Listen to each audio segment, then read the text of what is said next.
اور پھر رسول اللہ صلی اللہ تعالیٰ علیہ وآلہ وسلم نے متعدد مقامات پر ماں باپ کے فضائل بیان کیے، ان کی خدمت کی بات کی، ان کے ساتھ حسن سلوک کی بات کی۔ آج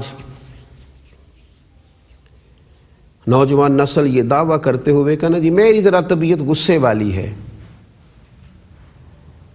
سخت غصے والی طبیعت ہے تو نتیجہ یہ ہے کہ میں کبھی کبھی ماں باپ کے سامنے بھی سخت لہجے میں بات کر لیتا ہوں۔ تیری طبیعت اگر غصے والی ہے تو تو کعبے کو پیر کرے گا، تیری طبیعت اگر غصے والی ہے تو تو بیت اللہ شریف کی طرف معاذ اللہ تعالی بے ادبی کا سوچے گا۔ تو اپنے آپ کو کنٹرول کر اور تو دیکھ تو صحیح یہ ہستیاں کون سی ہیں، ان کا مقام کیا ہے، تیرا جو وجود ہے، تیرے پاس جو کچھ ہے اس میں کس قدر زیادہ ان لوگوں کی نیکیاں اور احسانات ہیں۔ رسول کائنات صلی اللہ تعالیٰ علیہ وسلم سے ایک نوجوان نے عرض کیا تھا، یا رسول اللہ صلی اللہ تعالیٰ علیہ وسلم، میرے والد مجھ سے میری دولت کا سوال کرتے ہیں، کچھ پیسے مانگتے ہیں۔ تو سوال تو یہ تھا کہ حضور میں انہیں پیسے دوں کہ نہ دوں، سادہ سی بات تھی، دے دے یا نہ دے، لیکن حضور علیہ السلام نے تو بات کو بہت زیادہ کھول دیا۔ یا رسول اللہ میرے والد مجھ سے پیسے مانگتے، اور یہاں شارحین حدیث نے ایک نقطہ یہ لکھا ہے، کہتے ہیں لگتا یوں ہے کہ یہ پیسے اس کے پاس وراثت کے نہیں تھے، یہ اس نے خود کمائے ہوئے تھے۔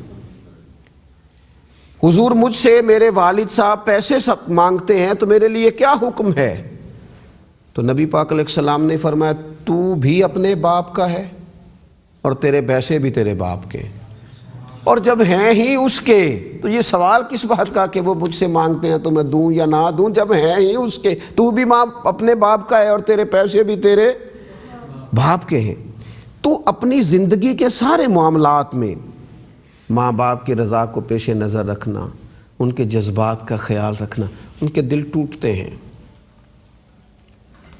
کچھ چیزوں میں وہ شدید پریشان ہوتے ہیں، کچھ باتیں تو کہہ پاتے ہیں اور کچھ وہ بوڑھے ماں باپ کہہ بھی نہیں سکتے۔ انہوں نے چونکہ زندگی اولاد کے نام کی ہے تو کچھ زیادہ سخت لفظ نہیں کہا بیٹے نے، اس نے صرف اتنا ہی کہا تھا کہ ابا جان دور بدل گیا ہے، آپ جس دور کی باتیں کر رہے ہیں وہ دور اور تھا۔ تو اتنی بات کی، لیکن ساری رات کروٹیں بدلتا رہا والد اپنی چارپائی پہ، نیند نہیں آئی۔ کہنے لگا پتر تو مجھے بتاتا ہے دور بدل گیا ہے؟ یعنی میں جس نے بھری جوانی میں نئے جوڑے پہننے چھوڑ دیے تھے کہ میرا بیٹا پہن لے گا، میں نے جس نے زندگی کے 30 سال پردیس میں اس لیے گزار دیے کہ تیری پرورش ٹھیک ہو جائے گی، تو مجھے بتا رہا ہے کہ دور تبدیل ہو گیا تھا۔ ایک دفعہ صرف کہا تھا نا اماں سے کہ اماں چل تو بھی تھوڑی سمجھدار ہو جا، تو ماں کے سامنے تو وہ ماضی کی ساری ویڈیوز چل گئیں، ساری چیزیں سامنے آ گئیں۔ وہ راتیں بھی یاد آئیں جس رات اس نے خود بھوکے رہ کے اپنی اولاد کو کھانا کھلایا تھا۔ وہ لمحات بھی یاد رہے جس دن اس نے کچھ سختیاں اس لیے سسرال کی برداشت کر لی تھیں کہ میرے بچے کہیں تکلیف میں نہ آ جائیں۔ تو اتنا ہی لفظ کہا تھا کہ اماں کچھ آپ بھی سمجھدار ہو جائیں، تو ماں سوچتی ہے پتر میں سمجھدار ہی نہیں تھی، او بیٹا میں ہی سیانی نہیں تھی جو تیری خاطر بیٹھی رہی، اتنے دکھ برداشت کیے۔